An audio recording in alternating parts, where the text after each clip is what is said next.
11. 물치료의 핵심 벤맨 갤리지. 호르몬과 탈수. 인체가 받는 스트레스는 즉시 탈수로 연결된다. 다시 말해 스트레스가 곧 탈수이며 탈수가 곧 스트레스인 것이다. 두 가지 모두 동일한 계열의 생리적인 단계에서 위기관리를 위해 시작된다. 몸이 전투기지를 마련할 수 있도록 즉각적이고도 자동적인 조치가 취해지는 것이다. 물과 음식이 생성해내는 체내의 유효 자원들은 전투기지의 요구에 따라서 분배될 것이다. 이러한 일은 어떻게 진행되는가? 5개의 주요 조절 물질들이 시스템의 작전 요원이 되는 것이다. 이들 조절 물질들에게는 개별적인 암호가 있으며 그러한 암호는 자신들의 화학 반응 계층을 통해 이런저런 행동 양식을 암시하게 된다. 마치 전쟁터의 사령관에게 중앙의 작전 명령이 전달되는 것과도 같다. 바소프레신.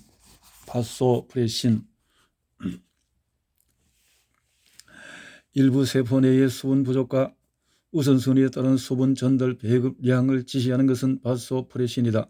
바소프레신은 세포막의 작은 구멍들을 열고 막을 통해 강제로 물을 들여다보낸다. 따라서 바소프레신에 민감한 세포들은 유효 수분을 공급받는 데에 있어 보다 유리하다. 이러한 수분 공급을 통해서 뇌와 신장, 간, 기타 기관들은 효율성을 유지할 수 있게 되며 특히 근육과 지방이 분해되어 혈액이 보다 농축되어 있을 경우에 도움이 된다. 바소프레신은 몸의 모든 기능이 원활하게 이루어질 수 있을 만큼 물이 풍부하게 공급되었다는 명백한 신호가 있을 때까지 세포 내의 수분 전달을 조절한다. 또한 혈액 용적을 압축하여 혈관 속의 혈청을 빼내기 위해서 동맥계를 조이기도 한다. 여기서 얻은 혈청 속의 일부 수분을 세포막 구멍을 통해서 탈수된 세포 내로 들여보낸다. 일단 분비되고 나면 바소프레신은 코르티손의 방출을 강력하게 조정하는 자극제로 작용한다. 바소프레신은 코르티손의 아주 강력한 방출인자이다. 바로 바소프레신의 그러한 작용으로 인해 지속적인 탈수가 대사 문제로 변환되면서 몸의 필수 요소 보유고에 심각한 파기를 야기하게 되는 것이다. 코르티손 방출인자. 코르티손 방출인자는 신장 위에 위치한 아드레날린 샘을 통한 호르몬 분비를 촉진한다. 코르티손은 단백질과 지방, 저장된 전분을 분해하여 주요 성분이 되도록 촉진하며 이들 성분의 일부는 뇌에서 사용할 당으로 변환된다. 이러한 과정을 통해 몸이 비축하고 있던 트립토판과 티로신 등의 일부 필수 아미노산들이 마침내 고갈되기에 이른다. 그 결과로 고질화된 탈수에 따르는 많은 건강 문제들이 발생하게 되기도 한다. 코르티손은 몸의 면역체계를 직접적으로 억압한다. 몸이 탈수되어 계속 그 상태를 유지하게 될 경우에 결국 면역 시스템이 억압을 받게 되는 것은 바로 이러한 메커니즘에 의한 것이다. 면역체계의 핵심 활동물질인 인터페론과 인터루킨2의 활동이 코르티손에 의해서 억제되기 때문이다. 소실된 필수 요소들은 쉽게 대체될 수 있는 것이 아니다. 이 경우에 몸의 단백질 제조에 필요한 가장 필수적인 일부 아미노산이 부족해지기도 한다. 이러한 소실의 일부는 회복할 수 없는 경우도 있다. 설사 나중에 원재료들을 만들 수 있게 된다고 해도 전과 동일한 상태의 생리 기능을 되찾을 수는 없게 된다. 따라서 스트레스로 인한 손상 효과를 피하기 위해 반드시 근육 활동을 해야만 한다. 그래서 걷고 또 걸어야 하는 것이다. 그 외에 스트레스의 생리적인 손상을 피하기 위해 한층 더 중요한 일은 수분 섭취를 늘리는 일이다. 그래서 수분을 또 섭취를 늘려야 한다. 엔돌핀. 자, 엔돌핀은 우리 몸의 천년 아편이다. 전투 시의 통증을 즉각 완화해주는 엔돌핀은 싸움이나 비행 과정에서 몸의 효율성을 강화해준다. 엔돌핀은 몸이 부상을 당하게 되거나 심한 스트레스를 받게 될 경우에 방출된다. 출혈이나 심한 통증 또한 엔돌핀의 방출을 재촉한다. 엔돌핀이 통증 역질을 높임으로써 몸은 육체적인 외상에도 불구하고 고통을 견딜 수 있으며 마지막 순간까지 효과적으로 기능을 계속할 수 있게 된다. 장거리 달리기 선수들은 계속되는 엔돌핀의 방출에 힘입어 끝까지 마라톤 경주를 완주하게 되는 것이다. 한편 부상이나 외상이 없을 경우에 방출되는 엔돌핀은 행복감과 만족을 가져다준다. 여자들은 통증을 완화하는 데에 훨씬 더 엔돌핀에 의존하곤 한다. 특히 임신으로 인한 육체적인 고통과 출산의 경우에 도움을 받는다. 세대를 거듭하면서 여자들은 엔돌핀 암호를 표현하기 위한 강한 능력을 자손에게 전수해 왔다. 그것이 모든 생물에게 특히 인간에게 있어서 여성을 위한 염색체 암호의 보다 강력한 일부가 되었다. 이것이 여자들이 남자보다 통증을 견디는 능력이 훨씬 더 뛰어난 이유인 동시에 더 오래 사는 이유이다. 탈수, 정서적 스트레스, 육체적인 부상, 탈수, 뇌하수 재선에서 다음 물질들이 생성된다. 바소프레신, 엔돌핀, 프로락틴, 코르티손, 레닌, 엔지오텐신, 여성에서 출산. 알코올은 탈수를 유발하는 원인 물질이다. 게다가 바소프레신의 완전하고 광범한 활동을 억제함에 따라서 더욱 탈수를 야기한다. 여성의 경우에 알코올에 의해서 엔돌핀이 방출되기 시작한다. 알코올을 많이 섭취할수록 세포 탈수에 따르는 결과로 더 많은 엔돌핀 황홀감을 경험하기에 이른다. 알코올의 중독 특성은 탈수를 확립해 가는 과정에서 엔돌핀을 방출하는 데에 따르는 결과로 볼 수 있다. 비록 남녀 모두가 똑같은 중독 과정을 거친다고 해도 여자의 경우는 그 과정이 보다 강력하고 신속하게 진행된다. 여자들은 알코올에 의해서 스트레스를 통해 엔도르핀 제조 시스템과 방출을 보다 빠르게 활성화시키는 능력을 가지고 있기 때문이다. 아마도 이것이 남자의 경우에 알코올 중독이 되기까지 7년 정도의 시간이 걸리는데 반해 여자는 고작 2-3년 만에 걸리는 이유일 것이다. 레닌 엔지오텐신 RA계는 세포 외부의 물기가 많은 부분 내에 억지로 염분을 탐하고 모으게 하는 작용에 의해 체내의 수분 섭취와 보유 및 분배를 위한 암호를 정한다.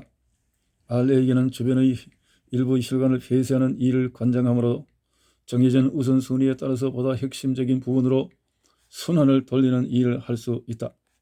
소변 배출을 줄이는 일 또한 RA계에서 맡고 있다. RA계가 생성되는 곳은 몸의 수분 보존 역할을 하는 신장이다. 제약업계는 고혈압 억제 요법과 관련하여 RA계에 관심을 집중하고 있다. 그들의 요법은 RA계가 신장을 빠져나가도록 더 많은 물을 주는 것이 아니라 RA계에 의한 인체의 수분 보유 충동을 방해하기 위해 몸속에 화학약품을 공급하는 것이다. 프로락틴은 유선세포를 자극하여 젖을 생산하도록 암호를 지정한다. 또한 다른 호르몬들과 협력하여 몸의 재생산 기관들이 재기능을 유지하도록 관리한다. 젖을 생산하는 조직인 수분 분비샘은 젖과 수분 분비 능력을 유지해야 한다. 샘세포들은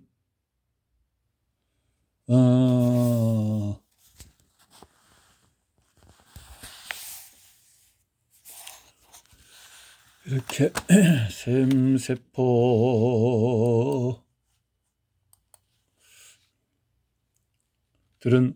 활성화되어야 하며 분비 본능을 갖추어야만 한다. 이러한 세포들이 이미 형성되어 있고 기능을 하고 있는 경우에는 그들의 활동이 유지되어야만 한다. 유방은 갓난 아기를 위한 천년의 급수 장치이다. 탈수와 스트레스, 과도한 아스파탐 다이어트 탄산 음료, 섭취로 인해서 체내의 프로락틴 분비가 증가한다. 프롤락틴이 과다할 경우에 생제에게 유선 종양이 야기된다는 것이 입증된 바 있다. 아스파탐 같은 이 감미료가 들어있는 음료를 마시게 되면 이것은 암을 일으킨다, 종양을 일으킨다 이 말인데요. 수분 배급 체계가 실시되면서 몸이 스트레스를 받는 경우에도 자손에게 수유할 수 있도록 유방의 기능은 유지되어야 한다. 스트레스가 아주 심한 상태에서는 프롤락틴의 이러한 모유 분비 본능이 부족해질 수 있으며 모유 생산이 중단될 수도 있다. 여기는 수급 조정 메커니즘이 관여되어 있다. 만성 탈수나 낮은 단계의 스트레스가 진행 중인 상태에서는 스트레스에 의해서 프롤락틴 생산량이 증가함에 따라 유방 조직에 지속적인 진전 효과를 미치게 될 수도 있다. 그에 따라서 유방이 이미 완전히 발육되어 있고 과거의 모유 생산의 경험이 있는 경우에는 샘세포가 확대되어 결과가 초래될 수 있다. 만약에 유방 조직이 아직 성숙하지 않거나 모유 분비를 끝낸 지 오랜 기간이 경과한 경우에는 스트레스로 인한 프롤락틴 생산의 증가로 낭성종이 형성되기도 한다. 오랜 시간이 거듭되면서 스트레스나 탈수로 인한 프롤락틴의 생산 증가에 따라 결국에는 선종 조직이 암으로 변하게 되는 결과를 낳게 될 수도 있다. 이때쯤에는 탈수에 따르는 그 외의 손상 효과로 인해 다른 여러 가지 통제 체계와 항암세포의 방어 체계가 이미 불능이 되어 있는 상태이다. 너무 많은 콜티슨이 방출된 결과 면역 체계는 억압되어 있고 인터페론 바이러스 증식을 억제하는 것은 생산은 감소되어 있다. 내 소견에 의하면 대다수 여성의 유방암은 스트레스와 관련된 만성 탈수의 결과이다. 만성 탈수의 결과이다.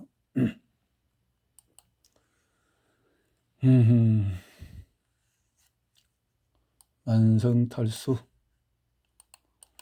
우울증과 만성 피로 증후군에 대해서 이미 언급한 바와 같이 내가 사용하는 엄청난 양의 전기 에너지는 에너지 생성 펌프의 물 조정에 의해서 생성이 된다. 물 조정 펌프에 의해서 생성이 된다.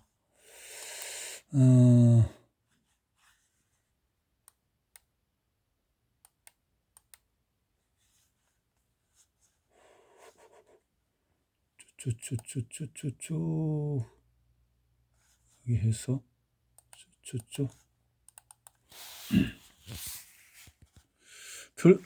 탈수 상태에서는 내 속의 에너지 생성 수준이 떨어진다. 에너지의 ATP 저장고는 서서히 고갈되어 가며 일부 활동적인 부분은 다른 부분보다 더 심하게 고갈이 된다. 수력 전기 에너지에 의존하는 내어 많은 소리 없는 기능들은 그 효율성을 잃게 된다. 이러한 기능 부족 상태를 깨닫게 될 때 그것을 우울증이라는 이름으로 부르게 된다. 인체에서 카페인은 엔진의 보조 연소 장치와 거의 똑같다고 할 수 있다. 보조 연소기는 연료를 더 빠르게 연소시키기는 해도 과도한 속력으로 자동차나 비행기를 추진하기에는 비효율적이다. 그와 마찬가지로 카페인은 ATP의 소모를 억지로 증가시킨다. 커피나 차, 그 외의 음료에 들어있는 카페인은 뇌에 의해 생성된 ATP 에너지를 과소비하도록 강요한다. 뇌는 비상시를 위해서 언제나 약간의 에너지를 비축해 둔다. 마라톤 선수들이 체력을 비축하여 마지막 지점에서 속력을 올리는 것과 같은 이치이다. 카페인은 또한 몸을 탈수시킨다. 커피나 차 한 잔 혹은 알코올 음료 한 잔을 마실 경우에 어느 것이든지 실제 섭취한 수분량보다 더 많은 소변을 배출하게 된다.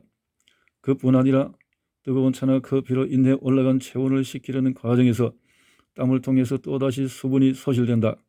차에 중독된 사람은 늘 갈증을 느끼면서도 계속 차를 마시게 된다. 보통 ATP가 적은 경우에는 에너지 소진이 낮은데 대한 지속적이고도 일관된 신호가 나타난다. 배터리 청정치가 낮다는 이러한 신호에 따라 시스템은 감시를 당하게 되고 세포 내에 저장된 ATP 에너지를 남용하지 못하게 된다. 이에 따라 각각의 세포는 자체의 피로 신호를 갖게 된다. 이들 필요한 세포를 충전시키기 위해서는 전보다 훨씬 더 강력한 자극제를 복용해야만 한다. 결국 세포 ATP 에너지 풀에 대한 접근이 불가능해지면서 의식의 기능은 효율성이 떨어지게 된다. 심지어는 기능을 수행하고자 하는 의지조차도 상실한다. 명심할 것은 ATP 저장고에서의 에너지 소비와 소비된 에너지의 재생산 사이에는 시간차가 있다는 사실이다. 따라서 당분간은 내가 정상 이하의 비효율적인 활동을 하거나 활기 없는 움직임을 보이게 될 것이다. 카페인과 그 밖의 화학제인 흥분제들은 소모된 ATP가 등록해 놓은 자신의 배터리 저용량 신호 수치를 더욱 낮게 변경시키는 것 같다. 결국 이러한 흥분제들은 ATP 소실의 저해 세력을 극복하지 못할 수도 있다. 심지어 세포 외부에서 찾아 쓸 ATP는 거의 남아있지 않을 때가 올지도 모른다. 이제 세포가 할 수 있는 일이라고는 살아남기 위해 대부분의 기능을 중단하는 것이다. 몸이 점점 더 정신적으로나 육체적으로 일을 하기 위해서 뇌의 에너지를 사용할 능력을 상실하게 되고 몸의 주인은 식물적인 방식의 사회 행위 속에서 수동적인 인간으로 변하게 된다. 이제 피로가 일반화되면서 우울증이 시작이 된다. 이러한 정신적인 피로에 만성 탈수가 문제가 더해지면 여러 가지 상이한 증상을 유발하는 단계의 거대한 집성체가 탄생되기에 이른다. 그 집성체의 일반적인 이름은 만성피로 증후군이다. CFS. CFS는 일련의 절망적인 증상과 징후들을 설명하기 위해 만들어진 이름이다. 전 세계 여기저기에서 같은 계열의 증세들이 바이러스 감염 후 증후군이나 신경성 근무력증, 근막신경염, 뇌척수염 등등의 말하기도 알아듣기도 힘든 이름들로 분류되어 있다. 이러한 CFS 원인은 당초에는 앱스타인 바이러스로 간주되기도 했지만 후에 정확하지 않은 가정으로 판명되었다. 생활방식과 관련된 스트레스들은 몸의 대사 균형과 생리적인 균형의 혼란을 초래한다. 이들 스트레스와 소위 CFS라는 증세 사이에는 분명한 관계가 있다. CFS를 한결같이 바이러스 질환으로 믿고 있는 사람들에게 전식과 알레르기, 루푸스에 관한 기초 지식의 루푸스 편을 읽어볼 것을 권한다.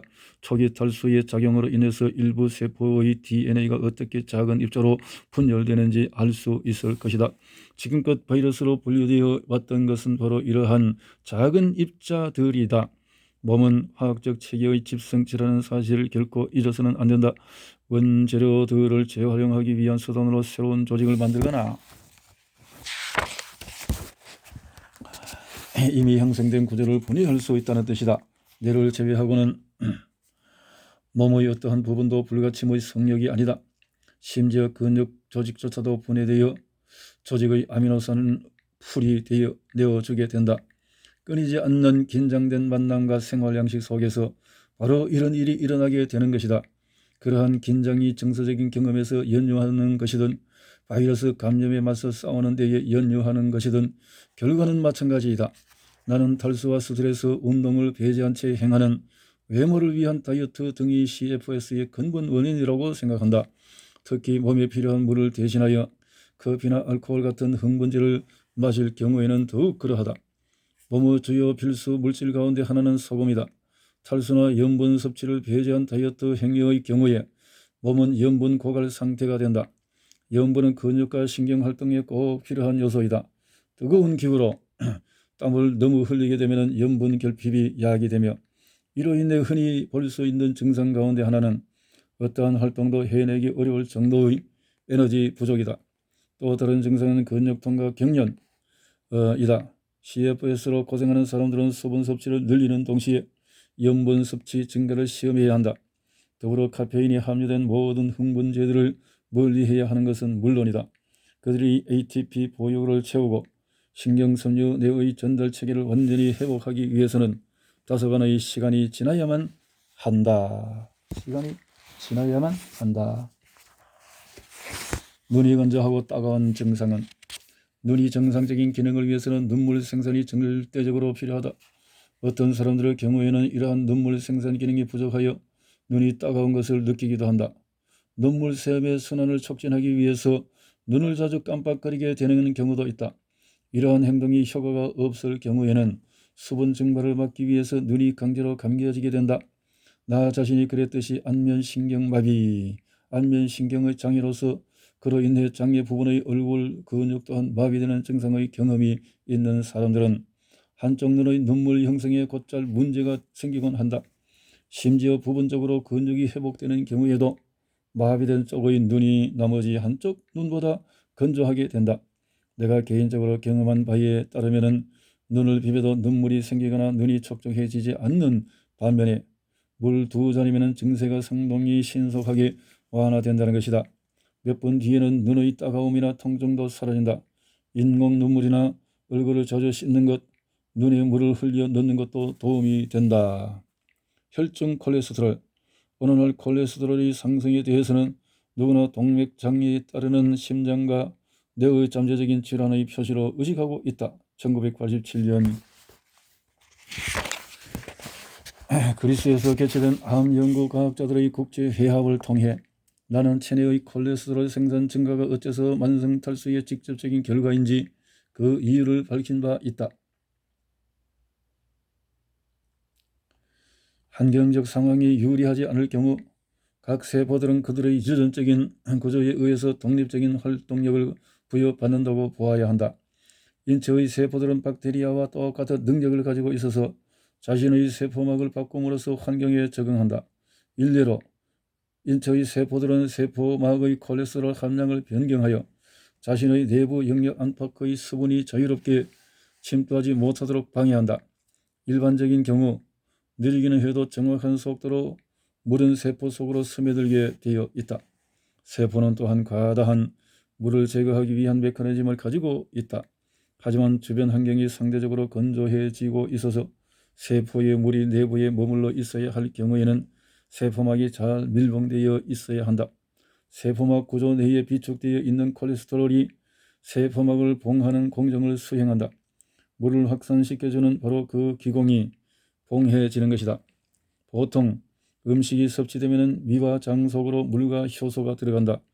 효소는 음식 입자들을 부수 단백질 구조 및 집단을 이루는 아미노산의 많은 집합점 하나마다 물 분자 하나씩을 삽입하여 작은 덩어리로 만든다.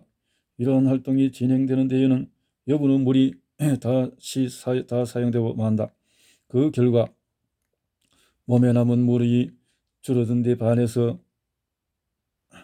용해야 할 고형물질들은 더 많아진 가운데 이들 고형물질은 이제 상당히 물이 고갈된 혈액과 림프 순환을 통해 운반되어야 한다. 이러한 소화 공정으로 인해 장을 떠나 간을 통과하는 혈액이 농축되기에 이른다. 혈액은 이들 음식 적재량의 일부를 간에다가 드러낸 뒤 그 나머지와 함께 심장의 오른쪽으로 쏟아져 들어간다. 이 오른쪽 심장의 입구에서 장에서 온 림프 또한 혈액 속으로 쏟아져 들어간다. 이제 순환을 시작하는 이 농축 혈액이 처음으로 방문하는 것은 폐 조직이다. 이곳에서 호흡 과정을 거치면서 순환 혈액 속의 많은 물이 수증기 형태로 소실된다. 이제 이 농축된 혈액은 심장의 왼쪽으로 들어가며 지칠 대로 지치게 된다. 혈액은 다시 심장에 직접 양식을 공급하는 동맥을 거쳐서 뇌의 동맥으로 들어갔다가 그 다음에는 대동맥이라고 불리는 몸의 기관 동맥으로 가게 된다. 이 농축 혈액이 몸의 삼투 조절을 관장하는 뇌 중추에 이르게 되면 중추는 의식에게 몸에 물이 부족하다는 신호를 보낸다. 그에 따라 갈증에 대한 경보가 발령되고 물을 마시고자 하는 충동이 느껴지게 되는 것이다. 간세포와 동맥세포, 내벽이 농축된 혈액에 노출되는 것과 갈증을 통해 물이 몸속에 공급되는 것 사이에는 상당히 긴 시간차가 있다. 음식과 농축 혈액의 탈수 영향으로 인해 수분을 섭취하기까지 시간이 경과하는 동안에 콜레스테롤이 쌓이게 되고 농축 혈액과 접촉하게 되는 세포들, 즉 간세포와 동맥, 내벽, 세포 등이 활동을 시작하게 된다. 조만간에 혈액 내벽의 콜레스테롤 제조와 비축을 위한 생리적 경로가 발생하기에 이른다. 콜레스테롤을 형성할 수 없는 세포들이 스스로를 보호할 수 있는 유일한 길은 순환 중인 콜레스테롤을 취하여 자신의 세포막에 비축하는 것뿐이다. 콜레스테롤이 상승하는 것은 세포가 보다 강력한 혈액의 삼투 세력에 맞서 방어 메커니즘을 전개했다는 신호이다. 일반적으로 농축된 혈액은 세포막을 통해서 물을 계속 밖으로 빼내려 한다. 세포막 틈새에 흐르던 콜레스테롤은 일종의 천연 방수 점토나 마찬가지로서 세포막의 구조를 본래대로 유지하도록 돕고 과다한 수분 소실을 막아준다. 만성 탈수의 경우에는 콜레스테롤이 간세포에 의해 계속 추가 생성되어 모든 세포가 공통으로 사용할 수 있도록 순환대로 몰려 들어가게 된다. 이들 세포는 콜레스테롤을 직접 제조할 능력이 없기 때문이다. 콜레스테롤이 늘어나면서 정상적으로 충분히 수화된 세포 내에서 자연적으로 생겨난 물줄기 또한 세포벽에 스며들지 못하게 된다. 동맥내벽 세포와 간세포에 지나치게 콜레스테롤이 비축되는 것을 막기 위해서는 음식을 섭취하기 30분 전 풍부한 양의 물을 규칙적으로 마셔야 한다. 식후의 농축 혈액에 맞서기에 앞서 몸의 세포들을 충분히 수화시키도록 하는 조처이다. 또한 이를 통해 혈관 내벽의 세포 내에 들어있는 물을 빼내오지 않고도 소화와 호흡 공정에 필요한 물을 충당할 수 있게 될 것이다. 한동안 일일 수분 섭취량을 조정을 함으로써 점차적으로 세포가 완전히 수화되고 나면 콜레스테롤 방어 체계의 필요성이 줄어들면서 그 생산도 감소하게 될 것이다. 이러한 사실에 비추어 볼 때 정상적인 혈중 콜레스테롤의 범위는 현재 예시되고 있는 수치보다도 훨씬 낮게 판명되어야 할 것으로 간주된다. 이제 순환 혈액의 콜레스테롤 수치를 효과적으로 감소시킬 경우에 이미 비치되어 있는 콜레스테롤을 제거하는 활동 또한 촉진될 수 있다는 것이 분명해지고 있다. 한 40대 초반의 남성과 이야기할 기회가 있었다. 그는 혈관 조형을 통해 자신의 간상동맥이 부분적으로 막혀있다는 것을 알게 된 참이었다. 그 장애물로 인해 그는 흉부 통증을 겪고 있었다. 나는 우회로 조성 수술을 하기 전에 보수적인 요법으로 증상을 치료해 보라고 그에게 충고했다. 그는 자신의 일일 수분 섭취를 조정하고 정확히 매 식사 30분 전에 2잔의 물을 마시는 것부터 시작하기로 했다. 나는 또 그에게 아침 저녁 1시간씩 걸을 것을 권유했다. 처음에는 20-30분씩 걷기 시작하여 점차 1시간까지 늘리도록 했다. 호르몬에 민감한 지방 소화 효소는 걷기 시작한 지 1시간 후에 활성화되어 12시간 동안 활동을 지속한다는 것이 연구를 통해 입증되었다. 그에게 그 사실을 설명해 주었다.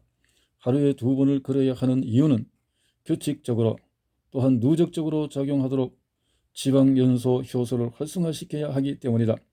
3개월 후에 그는 최종 검사와 더불어서 우회로 조성 수술이 필요하다는 데 합의하기 위해 휴스턴의 유명한 검진센터를 방문했다. 그러나 새로 찍은 혈관 조형 도형은 동맥 폐쇄 흔적이 나타나지 않았다. 그는 수술할 필요가 없었다. 그래서 이렇게 해서 수술할 필요가 없이 치유가 되는 물 부족 상태 때문에 그랬다라는 거죠.